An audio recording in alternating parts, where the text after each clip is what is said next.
નમસ્તે શકીલભાઈ, કેમ છો? બસ ફાઇન ફાઇન. તમે કેમ છો? બસ બસ, આ સારું છે. અમારે અમદાવાદમાં તો સારું છે. તમારે સુરતમાં તો એકદમ શાંતિ છે. હા, બિલકુલ શાંતિ છે. નવરાત બેઠા હતા, વોટિંગ આપવા ગયા નથી અમે. ને કારણ કે અમારે ત્યાંની સીટ જે હતી તે બિનહરીફ ચૂંટાઈ ગઈ. બિનહરીફ વિવાદ જાહેર થયા છે મુકેશ દલાલ. એટલે સુરતમાં શાંતિ હતી. પરંતુ સુરતની આજુબાજુના વિસ્તારો જે છે, જે સુરત લોકસભા ને સુરત જિલ્લાને વહેંચે છે, તેમાં તો સુરત 3 લોકસભામાં વહેંચાઈ ગયું છે. એક તો બારડોલી લોકસભા, એક નવસારી લોકસભા અને પ્રોપર સુરત લોકસભા. એટલે કેટલાક સુરતના કેટલાક ભાગોમાં ચૂંટણી હતી. અડધા ભાગમાં સુરતમાં ચૂંટણી હતી, કારણ કે અડધા મતદારો જે છે તે બારડોલી લોકસભામાં જાય છે. અને અમારા 3 વિધાનસભા જે છે, 3 કે 4 વિધાનસભા જે પૂરેપૂરી છે, તે નવસારી લોકસભામાં જાય છે, જેમ કે ઉધના, મજુરા, લિંબાયત અને 84.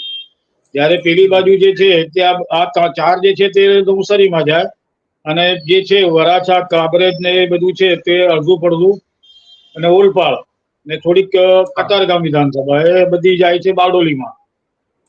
એટલે ત્યાં એ બાજુ ચૂંટણી દેખાતી હતી, આ બાજુ ચૂંટણી નહોતી દેખાઈ. નહોતી એટલે ટૂંકમાં લગભગ 40 લાખ મતદારોમાંથી 19 લાખ નું જે છે એ કોઈ મતદાન નથી કર્યું, બાકીને અડધા સુરતે કર્યું છે, એવું કહી શકાય. હા હા. શું પરિસ્થિતિ બની રહી છે? શું છે આંકડા શું કહે છે મતદાનના? મતદારના આંકડા તો શકીલભાઈ આમાં એવું છે કે જે રીતે મતદાન થયું છે, અને ખાસ કરીને મને તો એવું લાગે છે કે જ્યાં ટોપ ફાઇટ હતી, એટલે કે નરેન્દ્ર મોદીની જ્યાં જે સભા થઈ છે, એ મોટા ભાગની બેઠકો પર મતદાન સારું થયું છે, અને એ ટોપ ફાઇટ હતી. એટલે કે ભાજપ માટે એક મોટું ચેલેન્જ હતું, એ જીતવી ચેલેન્જ હતી. તો એવી બેઠકો પર મતદાન વધારે થયું છે.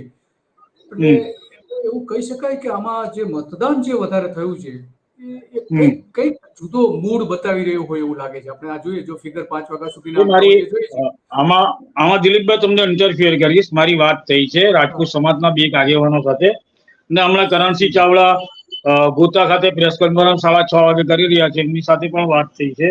ઘણા બધા નેતાઓ, બીજા ઘણા બધા નેતાઓ સાથે વાત થઈ છે.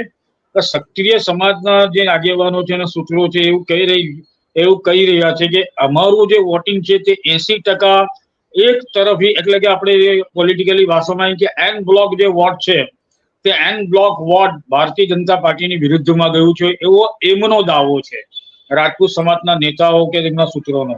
મારી સાથે મેં ઘણા બધા આગેવાનો સાથે પણ વાત કરી છે, જે આંદોલનમાં સક્રિય હતા તે લોકો સાથે પણ મેં વાત કરી છે, ને જે લોકો બિન રાજકીય રીતે જોડાયેલા હતા અથવા તો જે તટસ્થ હતા તેની સાથે પણ વાત કરી છે. ખાસ કરીને જે ફોકસ છે તે ફોકસ બનાસકાંઠા, સાબરકાંઠા, સુરેન્દ્રનગર, આણંદ, આ ખાસ બેઠકોને થોડુંક આપણે આ બાજુ તરફ આવીએ દક્ષિણ ગુજરાતમાં તો કે વલસાડ, તો આ જે 4, 5, 6 બેઠકો છે તેમાં ક્યાંક પડઘા પડ્યા છે એવું કે એ લોકોનો દાવો છે.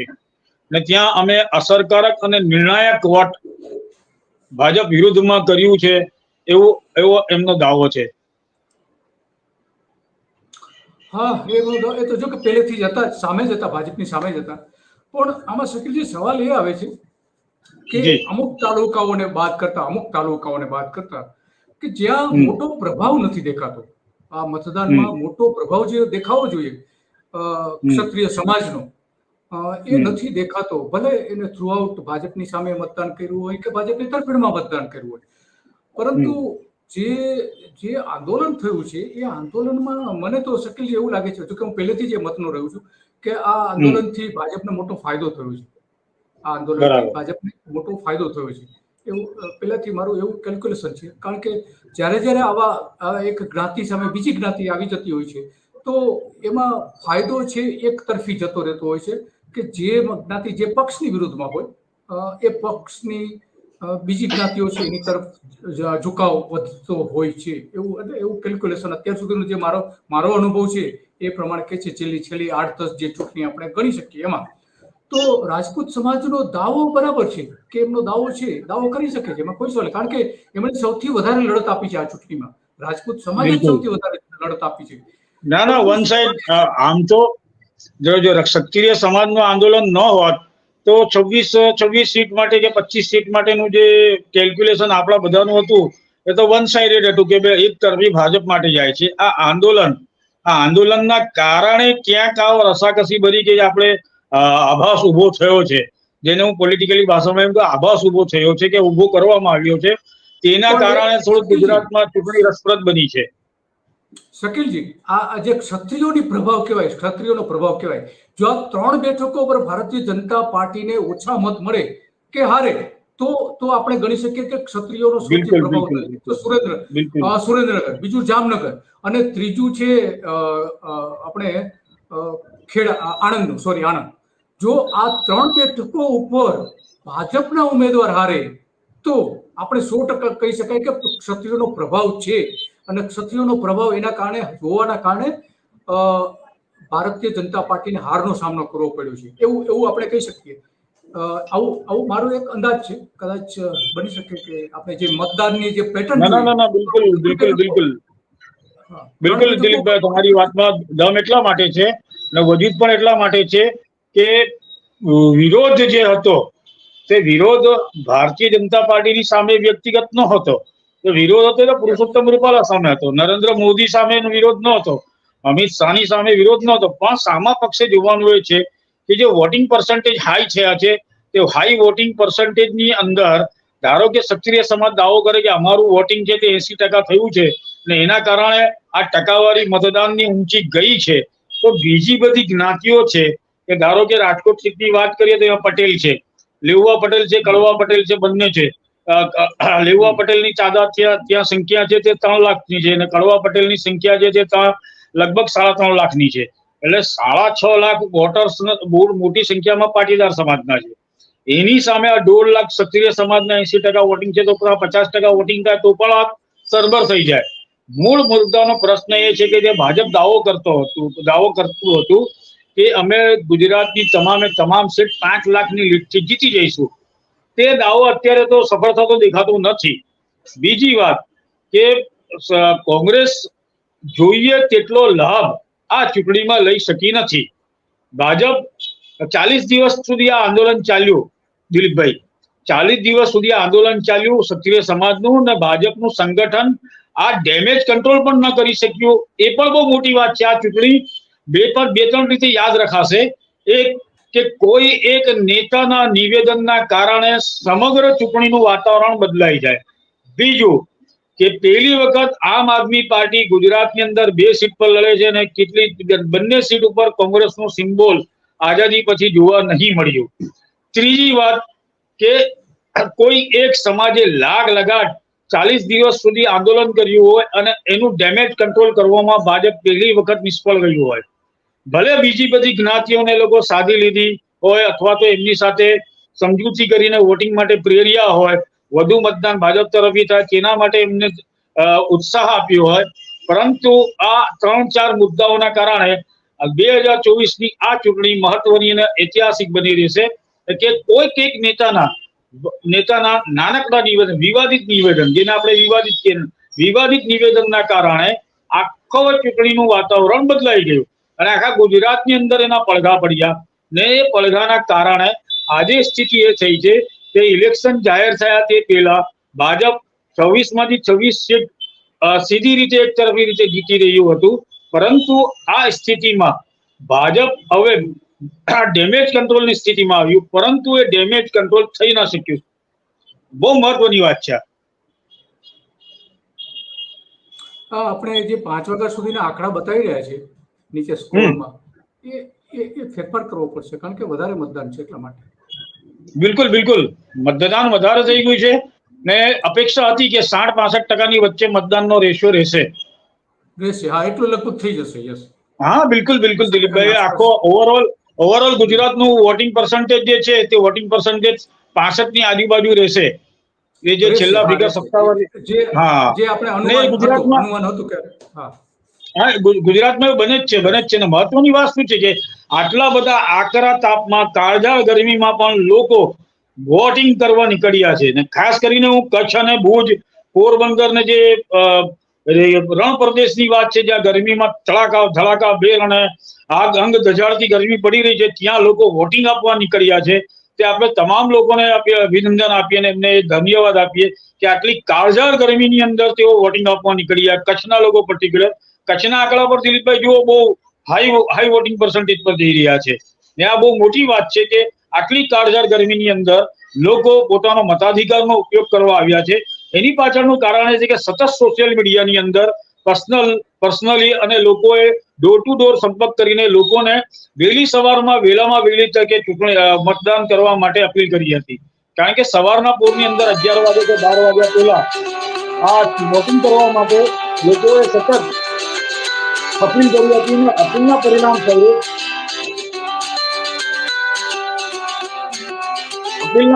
સ્વરૂપ લોકો વહેલી સવારમાં વોટ કરવા મોટી સંખ્યામાં નીકળ્યા. એ આપણે શહેરી વિસ્તાર હોય કે ગામડાના વિસ્તાર હોય, તાલુકા હોય, ગમે ત્યાં હોય, તે લોકો મોટી સંખ્યામાં વોટ કરવા માટે નીકળ્યા હતા. અને આપણે જોયું અહીંયા પણ પરિસ્થિતિ એવી જ છે કે લોકોએ ઉત્સાહ દર્શાવ્યો છે. એ બહુ સારા ચિહ્ન છે, સારી નિશાની છે કે આટલી કાળઝાળ ગરમીની પરવા કર્યા વિના લોકો વોટ કરવા નીકળ્યા છે. આ એક લોકશાહી માટે તંદુરસ્તીની નિશાની છે. બરાબર છે. આપણા એક વાચક કહે છે કે ભાઈ 11 બેઠકો ભાજપ હારે છે એવું કહે છે, અને બીજા દર્શક 11 બેઠકો, હા, એ સ્ક્રોલ પર આવ્યું 11 બેઠકો. અને બીજા એમને આપણે પૂછીએ કે એવું કહે છે કે 25 જીતે છે, એટલે કે 26 તો જીતી જ છે, તમામ જીતે છે. તો હવે જુઓ, મારી વાત સાંભળો. 4 જૂન સુધી દિલીપભાઈ, 4 જૂન સુધી તમારે ને મારે ને આ લોકો અને દર્શકો અને વાચકોએ જો અને તોની રમત રજૂઆત કરવાની છે. 4 જૂન કરવાના છે. હા, 4 જૂન સુધી જે રીતે મતદાન થયું છે એ ઉપરથી મને એવું લાગે છે કે આજે આપણે 9 બેઠકો અલગ તારવી શકીએ એમ છીએ કે જે મતદાનની પેટર્ન થોડી અલગ દેખાઈ રહી છે, કે જે સામાન્ય રીતે આટલા મોટા પ્રમાણમાં આદિવાસી વિસ્તારોને બાદ કરતા આટલા મોટા પ્રમાણમાં મતદાન બીજી બેઠકો ઉપર નથી થતું. તો આમાં એક તો જામનગર એવું લાગે છે મને કે જામનગરમાં કંઈક મતદારોનો મૂળ કંઈક જુદો હોય એવું લાગી રહ્યું છે.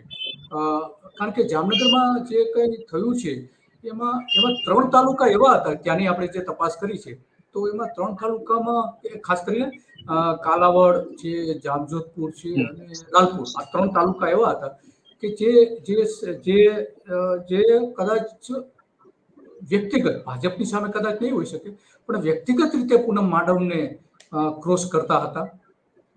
એટલે ત્યાં કદાચ જામનગરમાં પરિણામો જુદા આવી શકે એવું લાગી રહ્યું છે શકીલજી.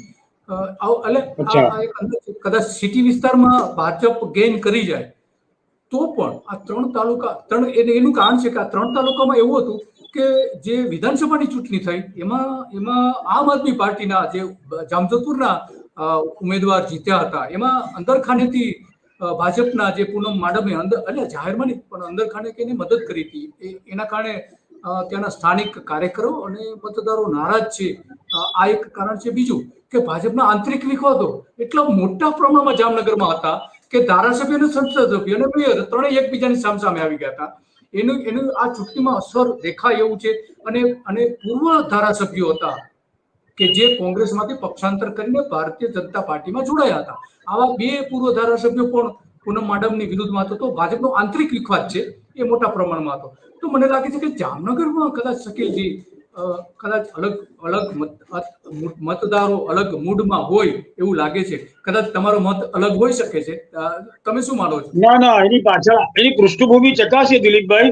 તો પૃષ્ઠભૂમિમાં તમને હું યાદ અપાવું કે રવિન્દ્ર જાડેજાની પત્ની સાથે પણ એમનો ખાસો એવો વિવાદ ચાલ્યો હતો ને પાછળથી આખો મુદ્દો પ્રદેશ નેતાગીરીને હાઈકમાન્ડ સુધી ગયો હતો.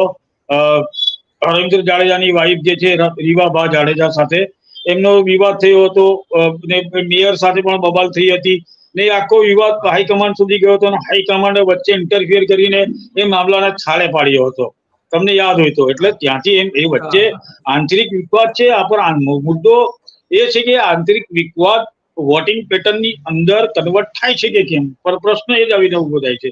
સેમ ક્ષત્રિય સમાજ માટે પણ એવું જ છે કે જે વિરોધ છે તે વિરોધ મતપેટીની અંદર કે ઈવીએમ મશીનની અંદર રૂપાંતરિત થાય છે કે કેમ, એ વિરોધ, એ આક્રોશ. કારણ કે ક્ષત્રિય સમાજની અસ્મિતાનો પ્રશ્ન હતો અને ક્ષત્રિય સમાજે આ મુદ્દાને બહુ મોટી પ્રતિષ્ઠાનો મુદ્દો બનાવ્યો હતો એટલે મને એવું લાગે છે કે કરણસિંહ ચાવડાની પ્રેસ કોન્ફરન્સ શરૂ થઈ ગઈ હશે તો કદાચ હું આપણે કહું છું કે ભાઈ જરાક જોઈ લો, એ પણ ચકાસી લો આપણા ટીમને કે કરણસિંહ ચાવડાની પ્રેસ કોન્ફરન્સ પણ લાઈવ ચાલતી થઈ ગઈ હશે કે શું કહે છે તે પણ જરાક જોઈ લે. આપણે આપણી ચર્ચા અહીંયા ચાલુ રાખીશું. બરાબર છે. હા, એ શું કહી રહ્યા છે એ પણ એક મજબૂત મુદ્દો બની શકે, કારણ કે જામનગરમાં પણ ક્ષત્રિય મતદારોનું પ્રમાણ પણ છે અને ત્યાં એક ધારાસભ્ય, આજે 6 બેઠકો છે જામનગરની, એમાંથી એક ધારાસભ્ય ક્ષત્રિય સમાજમાંથી હંમેશા માટે ચૂંટાય છે. તો એટલું પ્રભુત્વ તો ત્યાં છે જ, આપણે કહી શકીએ, એમાં તો કોઈ સવાલ નથી. મતદારો પણ મોટા પ્રમાણમાં છે જામનગરમાં. તો અને જામનગરમાં નરેન્દ્ર મોદીએ સભા પણ કરવી પડી હતી, પહેલી જ સભા બિલકુલ બનાસકાંઠા બિલકુલ પછી બિલકુલ જામનગર બિલકુલ. તરત ત્યાં કર્યા હતા. તો સ્વાભાવિક છે કે નરેન્દ્ર મોદી ત્યાં જ પ્રચાર કરે કે જ્યાં એવું લાગતું હોય કે એમને કદાચ ડેમેજ કંટ્રોલ કરવો પડશે, અને એટલા માટે નરેન્દ્ર મોદી જાય, સ્વાભાવિક છે. અને બની શકે કે, અને બીજું કે જામનગરમાં રિલાયન્સનું જે પ્રભુત્વ છે એ મોટા પ્રમાણમાં છે, પરિમલ નથવાણી, અને એટલા માટે એ ત્યાં પણ પોતાના જે ઈચ્છિત ઉમેદવાર હોય એને જીતાડવા માટેના તમામ પ્રયત્નો કરતા હોય છે. તો પરિમલ નથવાણી એના માટે જાણીતા છે, અને ઘણા બધા તાલુકા અને ગ્રામ્ય વિસ્તારો એવા છે કે જે રિલાયન્સના કંટ્રોલમાં છે, તો એના સરપંચો પણ એને મદદ કરતા હોય છે.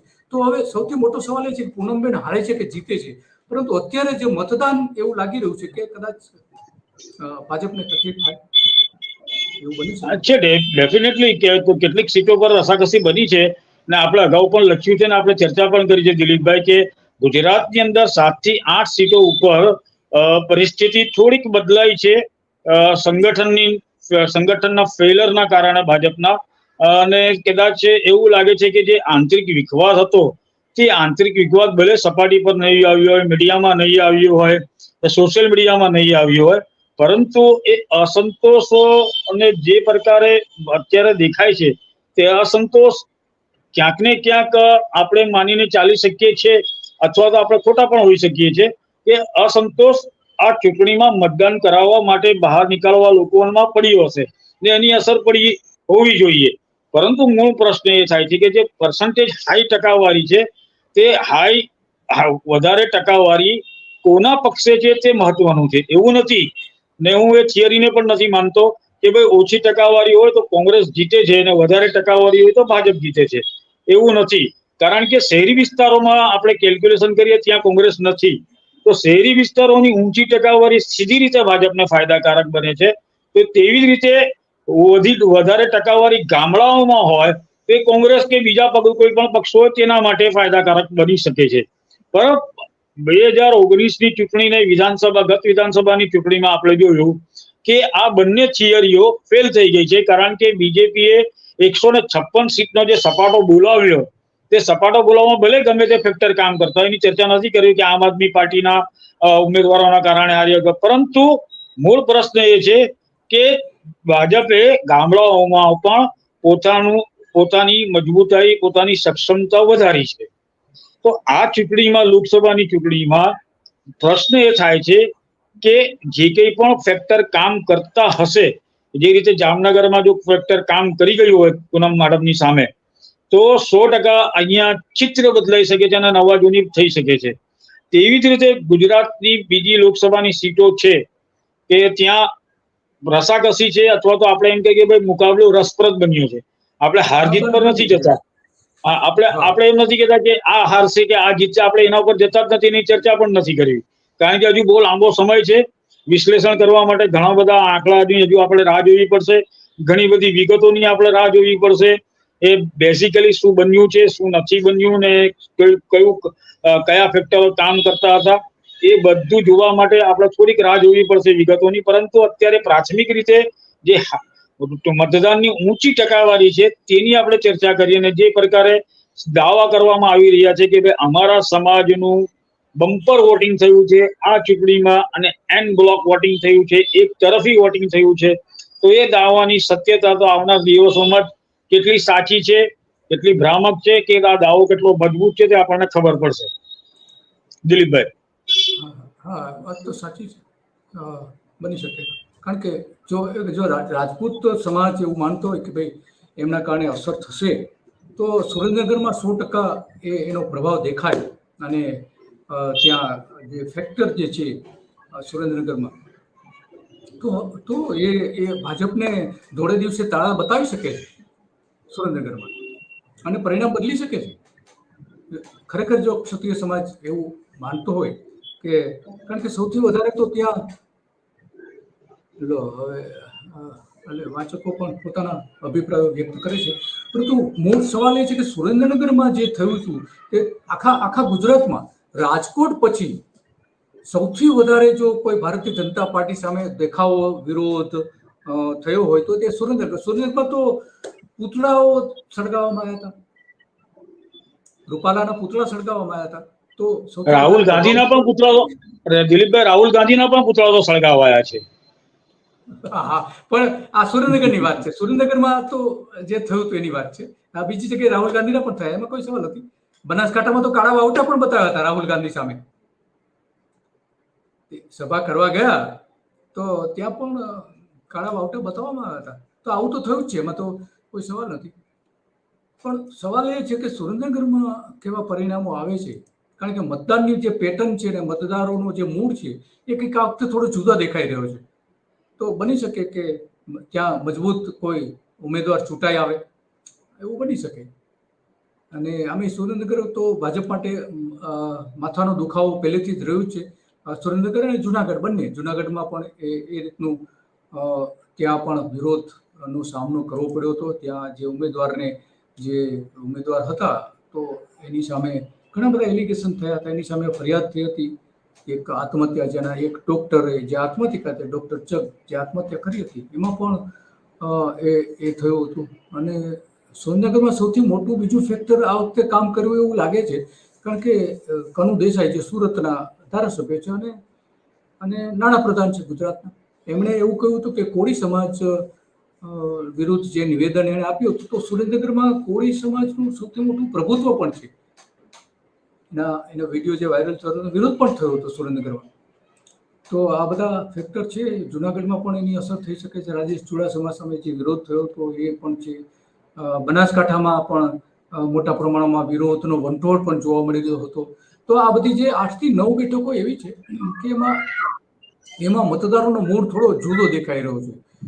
પાટણ છે, પાટણમાં પણ એવું છે. બનાસકાંઠામાં તો એક મોટો સંગ્રામ ઉભો થયો હતો અને ત્યાંના ઉમેદવાર પક્ષ કરતા ઉમેદવારને ત્યાં વધારે મહત્વ મળતું હતું એવું લાગતું હતું બનાસકાંઠામાં. તો રેખાબેન ચૌધરીની સામે ગેનીબેન ઠાકોર ટક્કર લઈ રહ્યા હતા અને જ્ઞાતિવાદ, નો ડાઉટ દિલીપભાઈ, બનાસકાંઠામાં ગેનીબેન ને રેખાબેનની લડાઈ જે છે તે ગેનીબેનમાં એક આપણે જોયું છે કે એમણે બહુ કોંગ્રેસના લોકોએ ત્યાં સોશિયલ મીડિયા અને મીડિયાની અંદર બહુ બહાર દેકારો હોબાળો બધું મચાવ્યું. ગેનીબેનને બહુ મજબૂત ઉમેદવાર તરીકે પણ પ્રોજેક્ટ કર્યા છે, પણ રિપોર્ટ એવા આવી રહ્યા છે કે રેખાબેન ચૌધરી એ બહુ ઠંડા કલેજે આખા ચૂંટણી પ્રચારને ટેકલ કર્યો છે. ને રેખાબેન ચૌધરીએ ત્યાં કોંગ્રેસના જે કોઈ પણ પોતાના હરીફ છે ગેનીબેન ઠાકોર, તેમની સામે બહુ ઠંડા કલેજે પ્રચાર કરીને પોતાની વાત લોકો સુધી પહોંચાડી છે. એટલે અહીંયા સીધી રીતે રસાકસી દેખાશે આપણને. અત્યારે આપણે હાર જીતમાં નથી પડતા, પણ બનાસકાંઠાની અંદર નો ડાઉટ ગેનીબેન મજબૂત છે, પરંતુ સંગઠનની દ્રષ્ટિએ ભાજપ કરતા કોંગ્રેસ ત્યાં નબળું છે, એ પણ આપણે સ્વીકારવાનું છે. એ તો છે.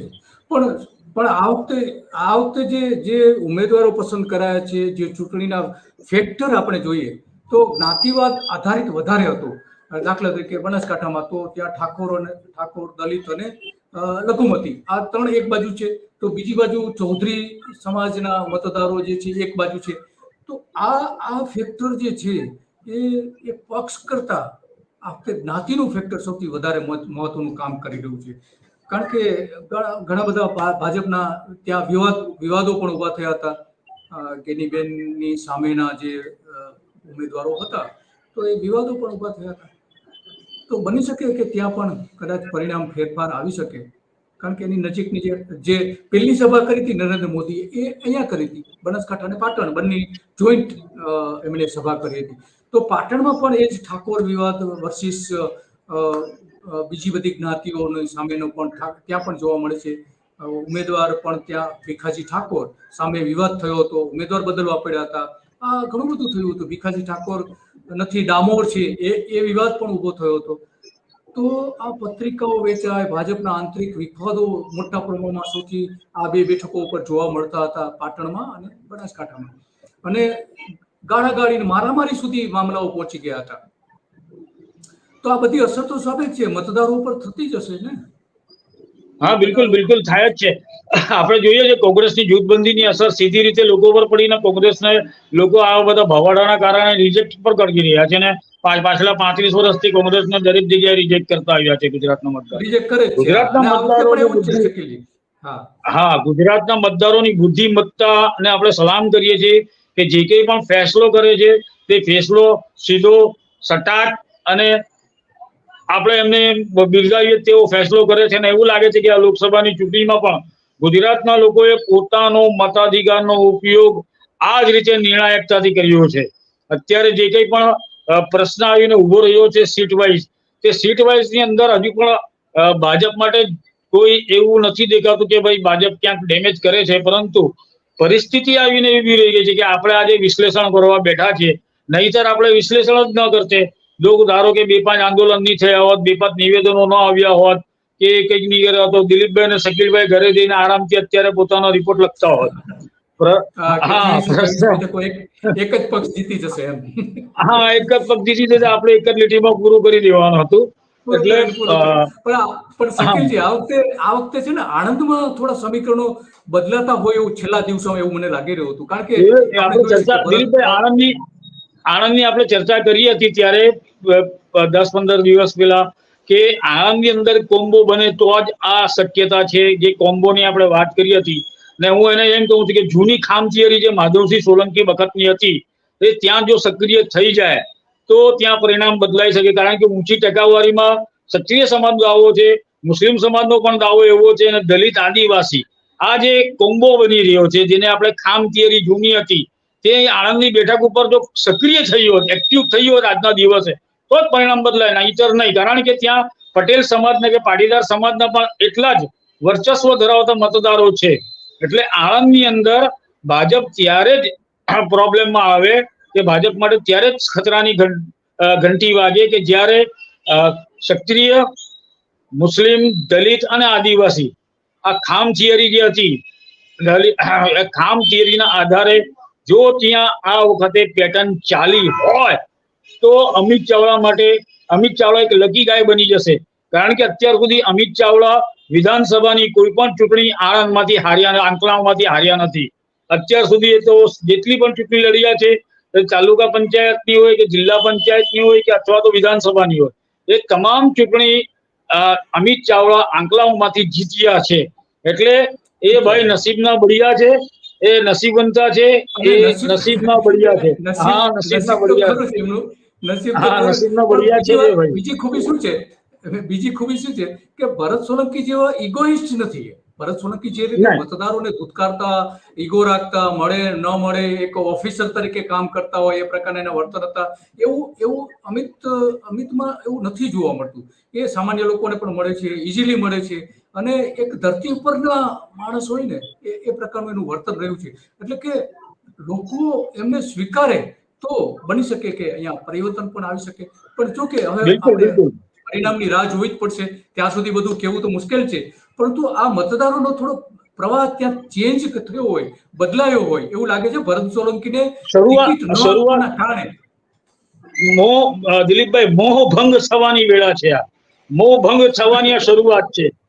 આ વલસાડમાં પણ, વલસાડની અંદર પણ જે ડાંગ આદિવાસી વિસ્તારોમાં ટકાવારી ઊંચી ગઈ છે. તમે જુઓ, વાંસદા છે, કપરાડા છે, ધરમપુર છે, વલસાડ પ્રોપર સિટીની અંદર ભાજપનું સંગઠન મજબૂત છે, પરંતુ ગામડાઓની અંદર ભાજપ અને કોંગ્રેસ બહુ સરખી રીતે ચાલે. ભલે વિધાનસભા એમની પાસે છે બધી, આનંદ પટેલની એક જ છે કે પેલો જીતુ ચૌધરી જતા રહ્યા છે, આ 2 વિધાનસભા હતી ને. એટલે પરિસ્થિતિ શું છે કે ત્યાં અહીંયા પણ વલસાડ, સાઉથ ગુજરાતની અંદર વલસાડ બેઠક પણ એવી બની છે કે જે ચર્ચામાં આવી છે ને શરૂથી જ ચર્ચામાં હતી. કારણ કે અહીંયા ભાજપે જે ઉમેદવારની પસંદગી કરી ને, તે ઉમેદવારની પસંદગીને પણ લઈને પણ સવાલો ઉભા થયા હતા. સામે પક્ષે અનંત પટેલ સામે એટલા બધા સવાલો ઉભા ન થતા, કારણ કે એ તેઓ ચાલુ ધારાસભ્ય છે અને સતત 2 ટર્મથી ચૂંટાતા આવી રહ્યા છે આનંદ પટેલ. એટલે આનંદ પટેલ એક આદિવાસી ચહેરો પણ છે. આનંદ પટેલે જ્યારે ભારતમાલા પ્રોજેક્ટ શરૂ કરવામાં આવ્યો, બુલેટ ટ્રેનનો પ્રોજેક્ટ શરૂ કરવામાં આવ્યો, એક્સપ્રેસ વે નો પ્રોજેક્ટ શરૂ કરવામાં આવ્યો અને તેમાં આદિવાસી સમાજની જે જમીનો જતી હતી તે જમીનો માટે વળતરનું આંદોલન કર્યું.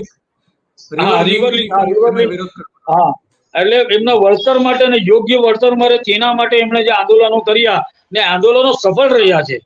એના કારણે આનંદ પટેલની લોકપ્રિયતા ધવલ પટેલની સામે બહુ સારી છે, ઊંચી પણ છે. પરંતુ અહીંયા પાછો પ્રશ્ન એ જ આવે છે દિલીપભાઈ કે કોંગ્રેસનું સંગઠન આનંદ પટેલની સાથે કેટલું છે ને સાથે ઇન્ડિયા ગઠબંધન છે. તો આમ આદમી પાર્ટીના કાર્યકરો અને કોંગ્રેસના કાર્યકરો જો અહીંયા સુમેળભરી રીતે કામ કર્યું હોય, સંકલન કરીને કામ કર્યું હોય તો કોંગ્રેસના અહીંયા ધાર્યા પરિણામો મળી શકે, નહીતર ભાજપને ધાર્યા પરિણામો મળશે. હા, અને આદિવાસી જે મત વિસ્તારો છે એમાં તમામમાં આ વખતે પણ ઊંચું મતદાન થયું. દર વખતની જેમ વિધાનસભામાં પણ ઊંચું મતદાન થાય છે આદિવાસી વિસ્તારોની બેઠકો ઉપર. અને આ જે 5 બેઠકો છે આદિવાસી પ્રભાવ ધરાવતી, આદિવાસી મતદારોનો પ્રભાવ, ત્યાં પણ મતદાન વધારે થયું છે. એમાં આ વલસાડમાં પણ વધારે મતદાન થયું છે.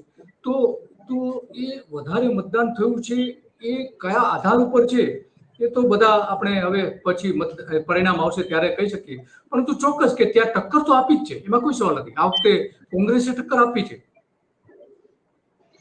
જોઈએ કોંગ્રેસ હજુ સક્રિય થઈ હોત જો આનંદ પટેલ માટે પ્રિયંકા ગાંધીએ પણ સભા કરી ને સારી એવી સભા હતી.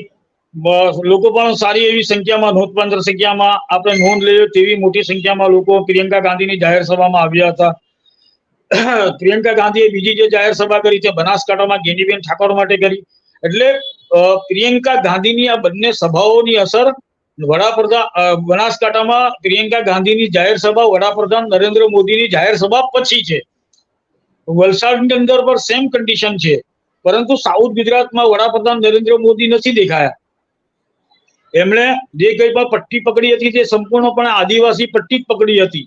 તેના કારણે અહીંયા જે આદિવાસી પટ્ટી સાઉથ ગુજરાતની રહી ગઈ છે ભાજપના મોટા નેતાઓના પ્રચારથી. પરંતુ વલસાડ એક બેઠક એવી બની છે કે જ્યાં આજે રસાકસીની સ્થિતિ થઈ છે અને એવું કહેવાય છે વલસાડ માટે કે વલસાડમાં જે પાર્ટીનો ઉમેદવાર જીતે તેની સરકાર કેન્દ્રમાં બને, એવું એ કહેવાય છે.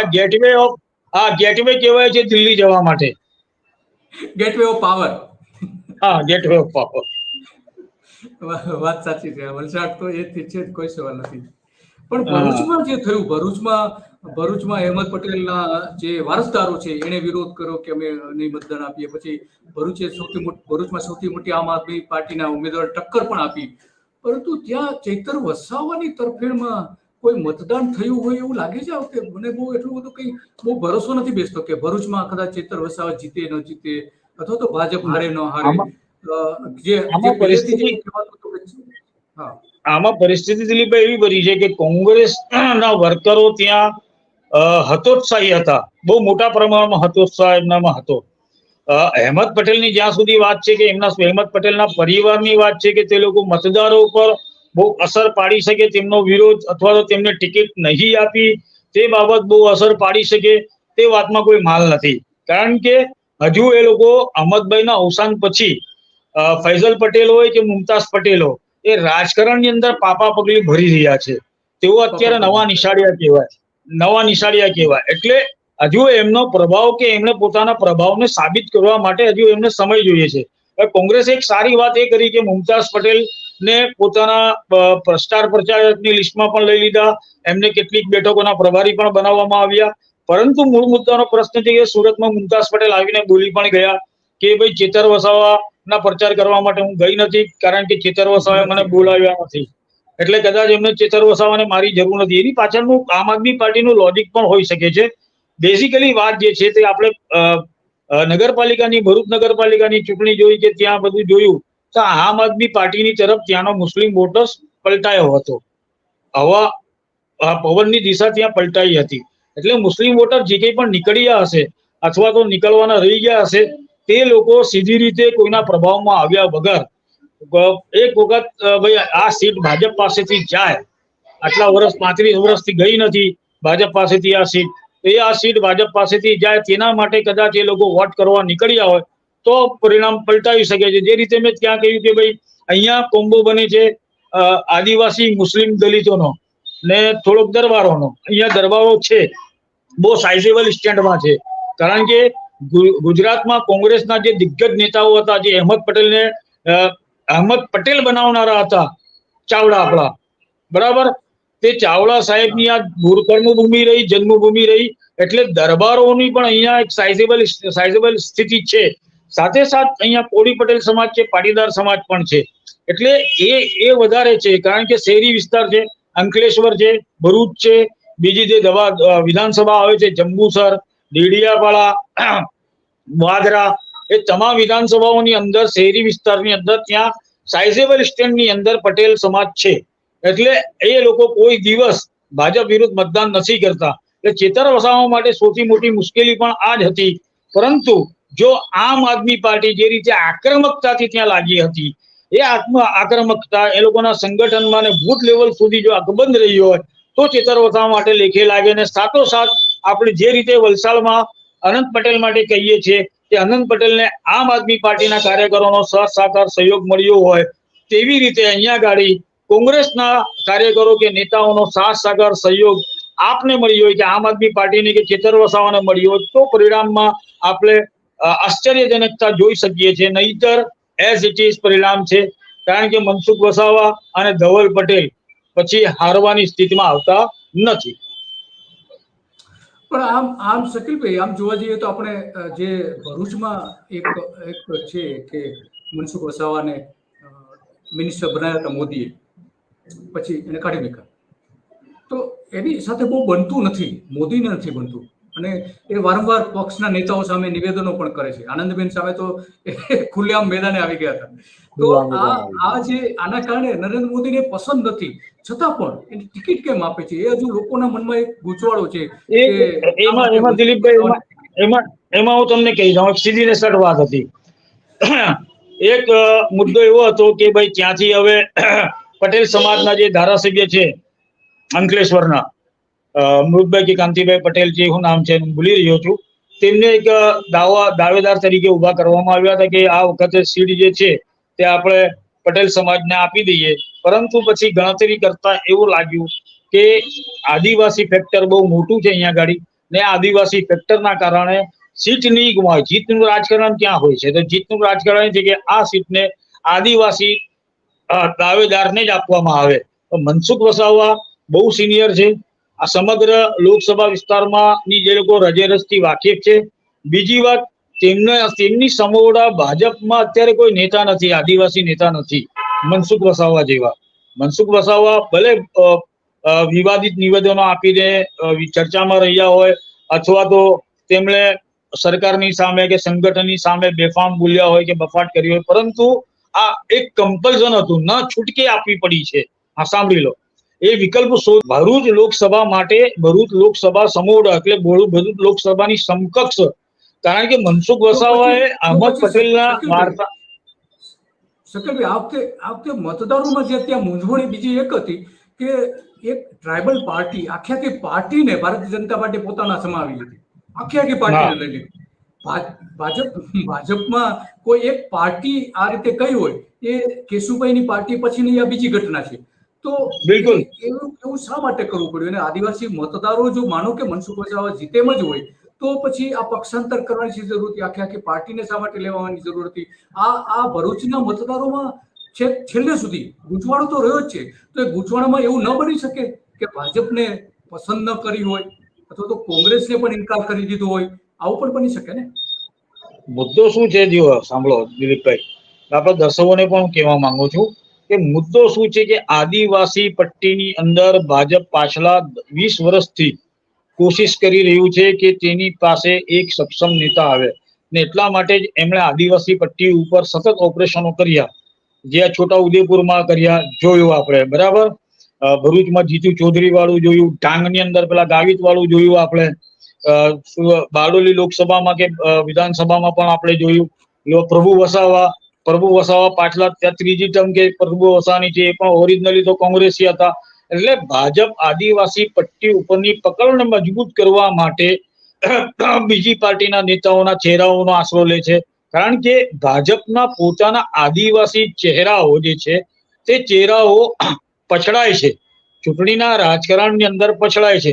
એકમાત્ર મનસુખ વસાવા એવા છે કે જેમણે સતત લાગલાગાટ અહમદ પટેલ હયાત હતા ત્યારે પણ ફાઇટ આપી છે ને આજે પણ આપતા આવ્યા છે. એટલે હા, ત્યારે પણ ફાઇટ આપી છે ને ત્યારે જીત્યા છે પાછા. મનસુખ તો એક ક્રાઇટેરિયા આ બન્યો હતો, કારણ કે ઉંમર પણ જોઈએ તો ઉંમરનો પણ ભાગ એમને નડતો હતો. 70+ અપ થઈ ગયો છે, 74 પર પહોંચી ગયા છે. એટલે ઉંમરનો ઘણા બધા કારણો હતા મનસુખ વસાવાને પડતા મૂકવાના, પરંતુ નહીં મુકાયા. એની સામેનું કારણ એ હતું કે ખેતર વસાવવાની કે છોટું, બીજી વાત આપણે છોટું વસાવો કરીએ, પ્રશ્ન તમે પૂછ્યો તો ભાઈ છોટું વસાવવાની કે મહેશ વસાવાની આખી પાર્ટીને મત કરવાની શું કામ જરૂર પડી ગઈ? આદિવાસી વોટોનું ધ્રુવીકરણ ન થાય. ખેતર વસાવા બેઝિકલી તો છોટું વસાવા અને મહેશ વસાવાની સાથે જ રહેતા હતા, એમના સાથી હતા, એક કાર્યકર હતા.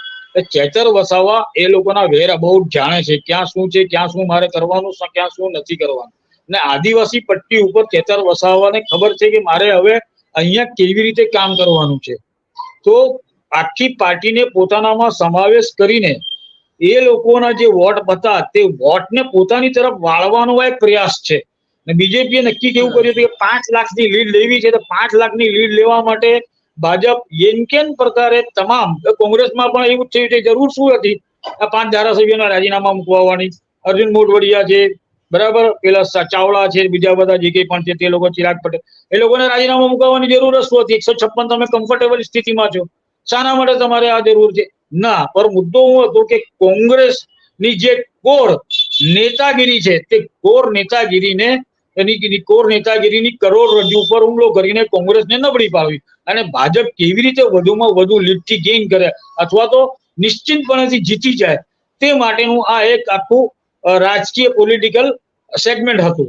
આનાથી વધારે આપણે બીજી નજરથી નથી જોતા, કારણ કે છોટું વસાવા અને મહેશ વસાવા જે છે તે વિધાનસભાની અંદર કેવી રીતે બાપ દીકરાએ કામ કર્યું, કેવી રીતે લડ્યા અને કેવી રીતે હાર્યા, તેમની પોતાની વર્ષો જૂની સીટો પર બંને જણા હારી ગયા ને એમાં ચેતર વસાવાનો જન્મ થયો છે. એટલે ચેતર વસાવાનો જન્મ પણ આમ કહીએ તો કે એક રીતે કહીએ કે ચાલે કે આ લોકોના વિલય પછી થઈ ગયો લોકસભા માટે. ચેતર વસાવા પછી એનો વધારો થયો. હા, એ તો છે જ, એમાં કોઈ સવાલ નથી. તો આમ મને એવું લાગે છે શકીલજી કે આ જે 25 બેઠકો ઉપરનો જંગ હતો, આ વખતે જે મતદાન થયું, મતદાનનો પ્રવાહ આપણે જોઈએ, લોકોનો મૂડ જોઈએ અને એ દરેક બેઠકો પર જે બનેલી રાજકીય ઘટનાઓ જોઈએ આખા ચૂંટણી દરમિયાન, તો એમાં એવું કહી શકાય કે આ 25 બેઠકો છે એમાંથી ઓછામાં ઓછી 9 બેઠક એવી છે કે જેમાં ભાજપને ટક્કર આપી છે. આમ આદમી પાર્ટી અને કોંગ્રેસ, આ 9 બેઠકો છે. એમાં આપણે સૌરાષ્ટ્રની 3 જે આપણે થોડો સમપ કરી દઈએ, મને જે લાગે છે એમાં તમે પણ પછી કહી શકો છો જે કંઈ. તો એમાં મને એવું લાગે છે કે આ 9 બેઠકો જે છે એમાં સૌરાષ્ટ્રની જે 3 છે એ ટફ ફાઇટમાં આવી ગઈ છે. જામનગર, સુરેન્દ્રનગર અને જુનાગઢ, આ 3 બેઠકો એવી છે કે જે પેલા ભાજપને એવું લાગતું કે ઇઝીલી જીતી શકશે, પણ અહીંયા એને ટક્કર લેવી પડે છે કોંગ્રેસ સામે. તો હાર જીત તો હવે મતદારો જ નક્કી કરશે. મતદારોએ મતદાન કર્યું છે અને પરિણામ બચશે ત્યારે જ આપણે કહી શકીશું. એ પેલા કેવું પણ મુશ્કેલ છે, પરંતુ ટક્કર આપી છે એમાં કોઈ નહીં. સૌરાષ્ટ્રની 3 બેઠકો, 6 બેઠકોમાંથી 3 બેઠકો પર ટક્કર આપી છે. અને ગઈ વિધાનસભાની ચૂંટણી કરતા એની આગળની જે વિધાનસભાની ચૂંટણી હતી એમાં કોંગ્રેસના મતદારોમાં વધારો થયો હતો અને એટલા માટે જ કદાચ બની શકે કે કોંગ્રેસના ખેરખાઓ ઘણા બધાને ભારતીય જનતા પાર્ટીમાં લેવામાં આવ્યા. તો આ 3 બેઠકો પર હવે જોઈએ શું પ્રભાવ પડે છે. અને બીજી ઉત્તર ગુજરાતની જે 3 બેઠકો છે શકીલજી, બનાસકાંઠા, પાટણ અને સાબરકાંઠા, તો આ 3 બેઠકોમાં પણ સારી એવી ટક્કર આપી છે કોંગ્રેસે, ખાસ કરીને બનાસકાંઠામાં અને પાટણમાં મોટી ટક્કર મળી છે ભારતીય જનતા પાર્ટીને. તો ઉત્તર ગુજરાતમાં પણ આ 3 બેઠકો એવી છે કે જેમાં આપણે કહી શકીએ કે ભાજપ એવું ઈચ્છતું હતું કે ઇઝી ગોઈંગ એ જીતી જશે, પરંતુ એ ટક્કર તો જોવા મળી રહી છે. હવે પરિણામ જે આવે તે એ પરિણામ અત્યારે કેવું બહુ મુશ્કેલ છે, કહી પણ ન શકીએ આપણે, કારણ કે મતદારોએ મતદાન કર્યું છે. મતદારો જ સાચા અધિકારી છે કે એ મતદાનના ચૂંટણીની મત ગણતરી થાય ત્યારે જાહેર થાય. અને મધ્ય ગુજરાત અને આપણે દક્ષિણ ગુજરાત જોઈએ તો આણંદ, ભરૂચ અને વલસાડ, આ 3 બેઠકો એવી લાગે છે કે જે ભાજપને ટક્કર આપી છે, બરાબરની ટક્કર આપી છે. અને કદાચ બની શકે કે આમાંથી કોઈક હાર જીતનો સવાલ બને, કોંગ્રેસ જીતે, ભાજપ હારે, કોંગ્રેસ જીતે, એવું પણ બની શકે. મતદારો શું નક્કી કરે છે એવું. તો મારું આ 9 બેઠકો જે છે એમાં આ કેલ્ક્યુલેશન આ પ્રમાણેનું છે. કદાચ તમે એમાં સુધારો કરી શકો છો. વર્ષોનો તમને તો અનુભવ છે શકીલજી, અને દક્ષિણ ગુજરાતમાં તો સારું એવું પ્રભુત્વ છે. તો આ 3 બેઠકો ઉપરાંત બીજી બેઠકોમાં 9 બેઠકો એવી લાગી રહી છે મને કે જેમાં કદાચ બિલકુલ ના, તમારું જે કંઈ પણ વિશ્લેષણ છે તે વિશ્લેષણમાં ઘણી બધી મારી સાથેની સામ્યતા છે, અને ઘણું બધું નજીક તમે પહોંચી ગયા છો. પ્રશ્ન નથી, પણ આજનો દિવસ હતો ત્યાં મતદારનો દિવસ હતો દિલીપભાઈ. મતદારો આજના રાજા હતા, ને આજે તમે ને હું પણ, હા, મતદારો આજે રાજા હતા. એક દિવસના તેઓ રાજા હતા, અને રાજા મતદારને આજે આપણે સલામ કરીએ છીએ. કારણ કે મતદાર રાજાએ પોતાની પરવા કર્યા વગર, ગરમીની પરવા કરવા વગર, પોતાની તકલીફોની પરવા કર્યા વગર, કેટલાક દિવ્યાંગો જે વોટ આપવા આવ્યા તે કાળજા ગરમીમાં, તે લોકોને પણ આપણે સલામ કરીએ, ને આ મતદાર રાજાને આપણે વંદન કરીએ કે તમે લોકશાહીના સૌથી મોટા મહાપર્વોની ઉજવણી કરી છે. ને આપણે આશા રાખીએ કે લોકો હવે પછીની ચૂંટણીઓમાં પણ જોરશોર ને જોમથી વોટિંગ કરે અને પોતાના મતાધિકારનો ઉપયોગ કરે તેવી આપણે અપેક્ષા રાખીએ. આ વાત કોઈ સવાલ નથી. અને સૌથી મોટી વાત શકીલજી એ છે કે મતદારોએ કોઈ પણ જગ્યાએ ગુજરાતમાં એક પણ એવું સ્થળ નથી કે જ્યાં કાયદો હાથમાં લીધો હોય. મતદારોએ કોઈ જગ્યાએ નથી જોવા મળતું, સિવાય કે 2-4 જગ્યાએ વિડીયો ક્લિપ જે ઉતરી છે એ બુથ પૂરતી છે. પરંતુ જે કાયદોની વ્યવસ્થાની પરિસ્થિતિ આવે એમાં ગુજરાતના મતદારોએ આ વખતે જે ધીરજથી કામ લીધું છે એ ખરેખર અભિનંદનને પાત્ર છે. મોટા ગરમી અને બીજા બધા કારણો હોવા છતાં મારી દ્રષ્ટિએ તો મતદાન એકંદરે સારું કહેવાય. ભલે આપણી પહેલી ચૂંટણી થઈ ત્યારે 65% મતદાન થયું હતું. આપણી આજે અપેક્ષા હોય કે 90% મતદાન થવું જોઈએ, પરંતુ એટલું મતદાન તો નથી. પણ એકંદરે તોય સારું એવું મતદાન કર્યું છે એવું આપણે કહી શકીએ છીએ. કારણ કે મતદારોનો પોતાનો અધિકાર છે, મતદાન કરવું કે ન કરવું એ પણ પોતાનો અધિકાર છે. તો આ જે બધી ઘટનાઓ બની, પરંતુ આમાં બીજી વાત એ ગંભીર બાબત તો એ છે કે કેટલાક રાજકીય પક્ષોએ પોતાને બૂથ ઉપર અમુક જે બૂથો હતા ત્યાં મતદાન કરીને બહાર નીકળે મતદારો તો એને નાસ્તાના પેકેટ આપવામાં આવ્યા હતા. આવી પણ ઘટનાઓ બની છે. તો આ અત્યંત ગંભીર બાબત છે, ચૂંટણી પંચ માટે પડકારજનક બાબત છે. અને ઘણા બધા મતદારો એવા છે કે મતદાન પણ નથી કરી શકતા. તો આ કેટલીક છૂટાછૂટા ઘટનાઓ બની છે. ઈવીએમ બંધ થઈ જવાથી લઈને મતદારો પોતાના લિસ્ટમાંથી નામ નીકળી ગયું, મતદાર યાદીમાંથી નામ નીકળી ગયું, એવી પણ ઘણી બધી ઘટનાઓ બની છે. તો એકંદરે આપણે જોઈએ તો ચૂંટણી સારી રીતે થઈ છે. મતદારોએ જબરજસ્ત સંયમ રાખ્યો છે, અને ચૂંટણી પંચે પોતે પણ આ જે વ્યવસ્થા ગોઠવી છે એ એકંદરે સારી છે. ક્યાંક આપણે એવું લાગે કે ચૂંટણી પંચ પક્ષપાતી બની ગયું હોય અને એક સત્તાધારી પક્ષને મદદ કરી એવું ક્યાંક કોઈક જગ્યાએ એવું લાગે છે, પરંતુ એકંદરે આપણે સારી વ્યવસ્થા કરી છે ચૂંટણી પંચે. એમાં એ ચૂંટણી પંચને પણ એટલો જ આપણે ધન્યવાદ આપવા પડે કે જેમને કાયદાની વ્યવસ્થા એક જ દિવસમાં મતદાન કર્યું હોવા છતાં 25 બેઠકો પર છતાં પણ કાયદોની વ્યવસ્થા સારી રીતે જાળવી છે. તો આ આપણું તારણ છે મતદાનના દિવસનું. હવે તો રાહ જોવી પડશે ક્યારે મતગણતરી થાય અને કયા પક્ષ ઉમેદવાર જીતે છે, કયા હારે છે, એ આપણે હવે પછી જ્યારે જાહેર થશે ત્યારે જ કહી શકીશું. બાકી તો બસ અત્યારે તો આટલું બહુ છે એવું લાગે છે મને. આભાર. આભાર.